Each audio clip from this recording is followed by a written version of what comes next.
ایک آدمی بیچارہ رکشہ چلاتا تھا، کڑی دھوپ میں محنت کرتا تھا اور اپنے بچوں کے لیے کچھ کما کر بیچارہ شام تک مزدوری کر کے لاتا تھا اور اسی سے گھر میں گزر بسر چلتی تھی۔ ایک دن یہ رکشے والا محنت و مزدوری کر کے جب تھکا ہوا گھر پہ پہنچا، اپنی بیوی سے بولا کہ مجھے کھانا پیش کرو، بہت تیز بھوک لگ رہی ہے، میں محنت و مزدوری کرنے والا آدمی ہوں۔ اس کی بیوی نے ارہر کی دال اس کے سامنے رکھ دی، جو فرائی نہیں تھی، بغیر بگاری ہوئی دال تھی، جس میں تڑکڑ کا نہیں لگا ہوا تھا، ایسی بلا بھگاری ہوئی دال اس کے سامنے پیش کر دی۔ اس آدمی نے ناک اور منہ چڑھایا اور کہا کہ میری بیوی، کم سے کم کچھ تو خیال کرو اپنے شوہر کا، ہم کو ایسی دال کھلا رہی ہو جو بگاری بھی نہیں ہے تم نے، جس میں تم نے تڑکا بھی نہیں لگایا، ایسی اٹھائی اور لا کر دے دی۔ محنت کرتا ہوں، مزدوری کرتا ہوں، صبح سے لے کے شام تک رکشہ کھینچتا ہوں، پیسنجرز کو بٹھاتا ہوں، محنت و مزدوری کا کام کرتا ہوں، میری بیوی اگر اچھا نہیں کھائیں گے تو طاقت کیسے آئے گی میرے اندر، اور تم نے بلا بھگاری ہوئی دال ہم کو دے دی۔ اس کی بیوی نے کہا کہ میرے پیارے شوہر، شکر ادا کرو کہ تمہیں دال بھی مل رہی ہے، شکر ادا کرو کہ تمہیں تازہ روٹی بھی مل رہی ہے، جو میں نے ابھی ابھی بنا کر تمہارے سامنے گرم گرم روٹی دی ہے۔ میرے پیارے شوہر، تمہیں اللہ کا شکر ادا کرنا چاہیے کہ تمہیں یہ دال بھی ملی ہے، اگرچہ بلا بھکاری ہوئی ملی ہے لیکن ملی تو ہے۔ تم نے محمد رسول اللہ صلی اللہ علیہ وسلم کی زندگی نہیں پڑھی۔ حضرت عائشہ صدیقہ فرماتی ہیں کہ ما عاش رسول اللہ صلی اللہ علیہ وسلم طعاما قط، کہ اللہ کے رسول صلی اللہ علیہ وسلم نے اپنی پوری زندگی میں کبھی پیٹ بھر کر کھانا نہیں کھایا۔ آپ نے اپنی پوری زندگی میں پیٹ بھر کر کھانا نہیں کھایا، تمہیں تو دال بھی مل رہی ہے۔ اللہ کے نبی صلی اللہ علیہ وسلم کا حال تو یہ تھا، حضرت عائشہ فرماتی ہیں کہ ہمارے گھر میں 2 مہینے ایسے گزر جایا کرتے تھے کہ چولہا نہیں جلا کرتا تھا، 2 مہینے ہمارے گھر میں چولہا نہیں جلا کرتا تھا۔ اے میرے پیارے شوہر، اللہ کا شکر ادا کرو کہ تمہیں تو دال بھی مل رہی ہے، ورنہ ہمارے نبی کا تو یہ حال تھا کہ 2 مہینے گھر میں چولہا تک نہیں جلتا تھا۔ اس آدمی نے دال روٹی کھانا شروع کر دیا اور اپنی بیوی کی تعریف کرتے ہوئے فرمایا، میری بیوی تم بالکل ٹھیک کہہ رہی ہو، میری بیوی تم نے بالکل صحیح فرمایا۔ ہم نے یہ باتیں مسجد میں جمعے کے دن مولانا سے خطبے میں سنی تھی کہ اللہ کے رسول صلی اللہ علیہ وسلم کے گھر میں 2 مہینے تک چولہا نہیں جلا کرتا تھا، اور حضرت عائشہ فرماتی ہیں کہ ہمارے نبی نے کبھی پیٹ بھر کے کھانا نہیں کھایا اپنی پوری زندگی میں۔ میں نے یہ باتیں سنی اور اس آدمی نے، رکشہ چلانے والے نے، دال اور روٹی کھانا شروع کر دیا۔ میرے بھائیوں، پوری زندگی اس کے سامنے چیخنے کی ضرورت نہیں پڑی اور لمبی چوڑی تقریر کی ضرورت نہیں پڑی، اس کی بیوی نے صرف اس کو ایک حدیث سنائی، اللہ کے نبی کی زندگی کا ایک معمول بتایا اور آپ کی زندگی کے حالات بتائے، اس آدمی نے کھانا شروع کر دیا۔ میرے بھائیوں، اگر ہمیں عمل کرنا ہو تو کسی مولانا کی ایک بات کافی ہے ہماری زندگی میں، ہمارے دل کو اثر کرنے کے لیے اور ہماری زندگی میں عمل کرنے کے لیے، اور اگر ہمیں عمل نہ کرنا ہو تو پوری زندگی خطبے دیتے رہو، پوری زندگی جلسے کرتے رہو، پوری زندگی تقریریں کرتے رہو، کوئی اثر نہیں پڑے گا۔ خود اگر مجھ سے کوئی پوچھے تو تقریباً 24-25 سال کا عرصہ تو ہو چکا ہے۔ میرے بھائیوں، جلسوں میں، جلوسوں میں اور تقریریں کرتے ہوئے آپ اندازہ لگا سکتے ہیں کہ پوری زندگی تقریریں کرتے ہوئے گزر گئی ہیں۔ اب آپ اندازہ لگائیے کہ کیا اثرات مرتب ہوئے ہماری زندگی پر، کیا فرق پڑا ہماری زندگی پر۔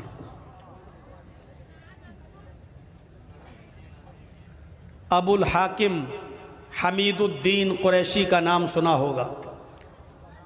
ابو الحاکم حمید الدین، جس کے باپ کا نام تھا بہاء الدین قریشی، کیچ اور مروان کا حکمراں تھا۔